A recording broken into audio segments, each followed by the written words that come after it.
The iPhone 14s are finally official. I've had some early hands-on time, and here's everything you need to know. What's up guys, Saf here on SuperSaf TV, and I'm here at Apple Park. Now, we've got 4 new iPhones as expected. There is no longer a mini, RIP to the mini. So we have the iPhone 14, the iPhone 14 Plus, the iPhone 14 Pro, as well as the iPhone 14 Pro Max.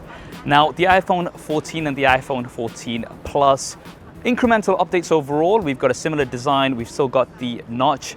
We do have brighter displays. We've got some improvements for the cameras as well. But we have the A16 Bionic chip. It's the A15 that was in the Pro models last year. However, the ones you really want to know about are the iPhone 14 Pro and the iPhone 14 Pro Max. So starting off with the design, they do look familiar. We do have a couple of new colors. We've got the space black, which is really black and does attract some fingerprints, but then we've also got a deep purple, which is a new color and is going to be the flagship color. But the big change is actually at the front, because we now have a pill shape cutout instead of a notch, and Apple called this the Dynamic Island, a very Apple name to give it. Now, we've seen pill shape cutouts before on other devices, usually on the left or the right. I don't believe we've seen one in the middle. And also Apple is implementing it slightly differently, because they're actually using this as an interactive element. So if you're listening to music, you can minimize it and you'll still be able to see some animations there. You can force touch to expand and then control things. You can also have multiple apps open. You can have 2, so you can have, say, the stopwatch, which is going to be a little dot, which you can again force touch and get more information from. And it just is very, very smooth the way it works, and it is a different implementation. It's going to be interesting to see how that works, because you're constantly going to be touching that where the front-facing camera is. So you might be getting some fingerprints on there, so I assume you'll be rubbing that off quite a bit while you're shooting. But we have further improvements for the display as well. We've got slimmer borders, and we've got improvements in terms of the brightness. So 1600 nits of peak brightness, but outdoors it can go all the way up to 2000 nits, making these the brightest displays on any smartphone. I'm very happy about that. As you guys know, I'm always wearing sunglasses. But in addition to that, we've also got improved LTPO technology, and that means you're going to be able to go up to 120 Hertz for the Pro Motion, but you can go all the way down to just 1 Hertz, and that enables something that I've been asking for years, and that's the always-on display. So the iPhone 14 Pro and the Pro Max now have an always-on display.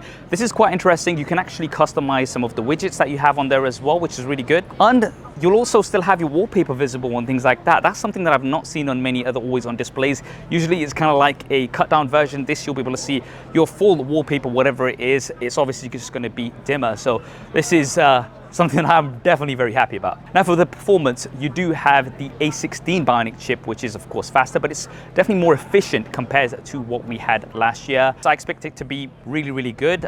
We've been using the iPhone 13 Pro and the Pro Max for a year, and they've still got excellent performance with the A15. So the A16 can only be better. But there are some new features that Apple has now implemented on the new iPhones. Firstly, we've got emergency SOS by satellite. So the new iPhones will be able to connect to satellites if you're, say, in the middle of nowhere and you do need that emergency contact. Now, this is going to be free for a couple of years, and then I believe you're going to have some sort of subscription model. And we also have crash detection. This is something that we've got on the Apple Watch, but with the new sensors, if you do get into a crash, then it'll be able to automatically connect emergency services. And eSIMs, well, now you'll be able to have multiple eSIMs, and in the US anyway, there is no longer going to be a physical SIM card tray. It's still going to be in other regions, but yeah, they've gotten rid of this, and now you're just going to have to rely completely on eSIMs, at least in the US. Right, now let's talk about the camera. So we mentioned the front-facing camera in that pill-shaped cutout. This has been improved, so this now has a wide aperture. It's going to be better in low light, but it also has autofocus. This is the first time a front-facing camera on an iPhone has had autofocus. But the biggest improvements are on the rear-facing camera. So we still have an ultra-wide, a primary, as well as a 3x telephoto optical zoom camera. And the primary camera has been improved quite a bit. It has a 65% larger sensor size, and it's 48 megapixels. This is the first time in quite a few years that Apple has increased the resolution for the primary camera, and it uses quad layer technology. So it's basically going to combine 4 pixels into one, pixel binning, which we've seen before, and that's going to improve low light images. However, you can still shoot at full 48 megapixels ProRes if you do want all of that detail. The ultra-wide camera has also been improved. It's now got an f1.9 aperture, so it's a wider aperture. Again, it's going to be able to capture more light. And Apple now has implemented something that they're calling photonic engine. Now this is going to process in the background, so obviously Apple's all about software and hardware, and this is going to give you improvements in low light across all of the cameras.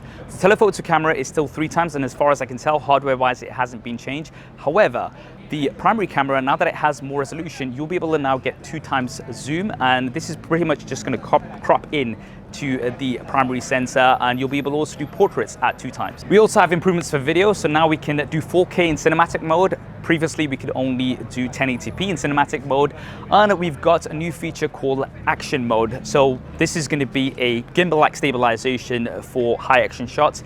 Had a look at this, it can do up to 2.7K, so you're not going to be able to go all the way up to 4K, but hey, it looks pretty promising. And guys, of course, I'm going to be doing some SuperSaf style camera comparisons of the iPhone 14 Pro Max as soon as I can.